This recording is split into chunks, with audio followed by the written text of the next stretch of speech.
Johansson, and I'm a Swedish biohacker, science editor, author, and keto enthusiast.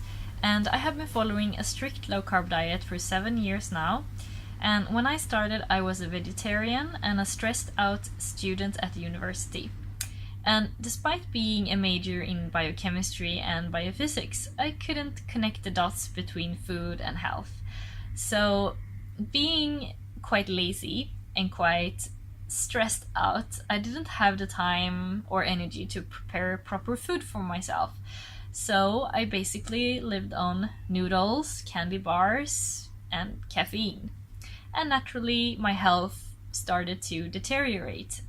So I was super tired, I had chronic throat infections, severe IBS or inflammatory bowel disease even, anxiety, and really lack of focus.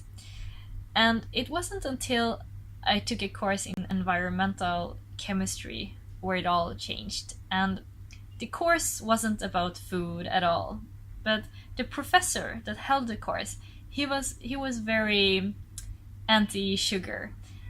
He said that sugar could trigger inflammation in the body, and that really caught my attention because I ate a lot of sugar and I really felt like crap.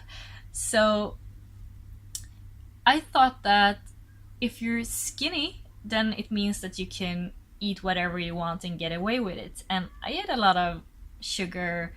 I mean, I ate like 80% carbohydrates or something, and I was still quite skinny.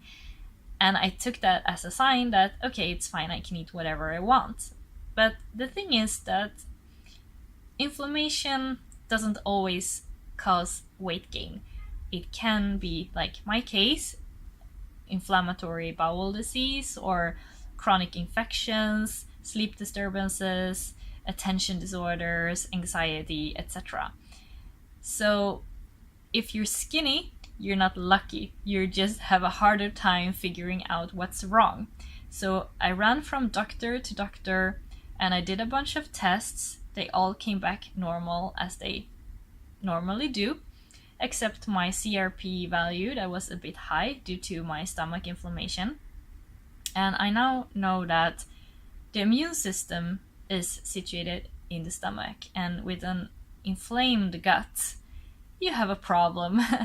So I started to talk to this professor about my health issue, and I got introduced to the low carb diet, and I was intrigued. But I was a vegetarian, so, and my food was basically sweet yogurts, cereals, bread, noodles, candy bars. So I didn't know what to eat at first.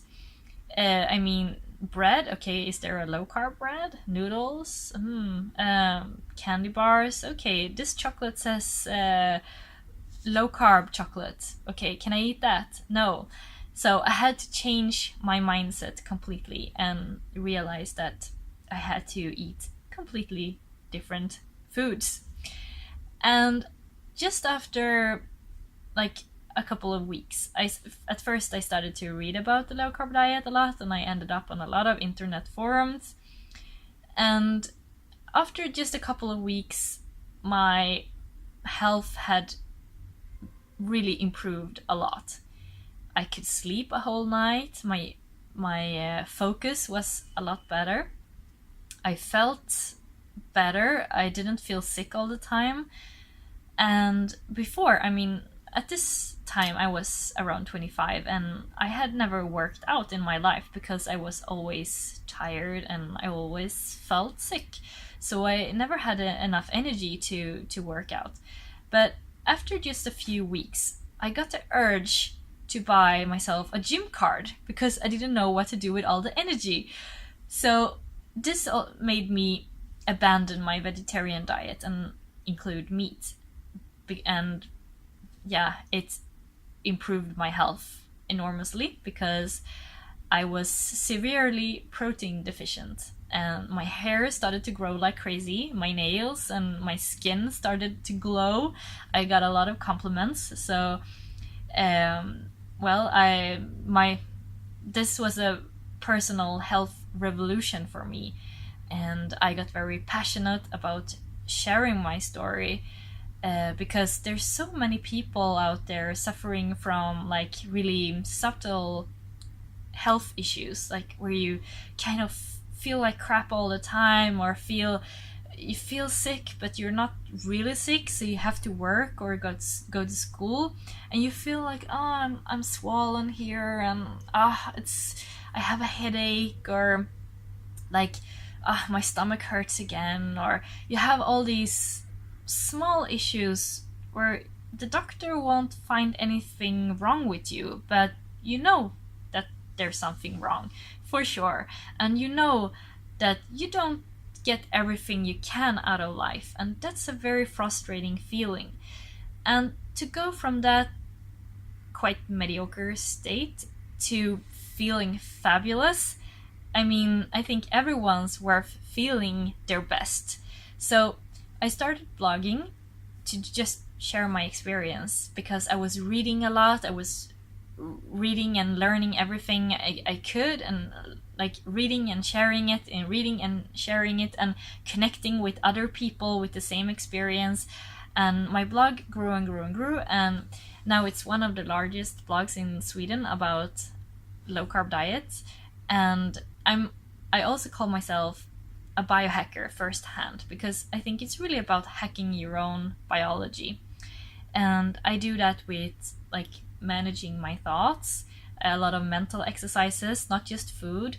Also important to train the right way, physical exercise, meditation, and supplements, and really dare to experiment a lot with yourself to really see if you miss something or if you can improve in some way, and never get stagnant. Just keep moving and keep improving. So that's what I'm really passionate about, and that's also what I write about in my blog. It's in Swedish, martinajohansson.se, but I also have an international blog, highfatfitness.com, and I have written 8 books, 6 in Swedish and 2 in English, and the latest one can actually be pre-ordered on Amazon. It's called the Ketogenic Guidebook, and I'm very proud about it.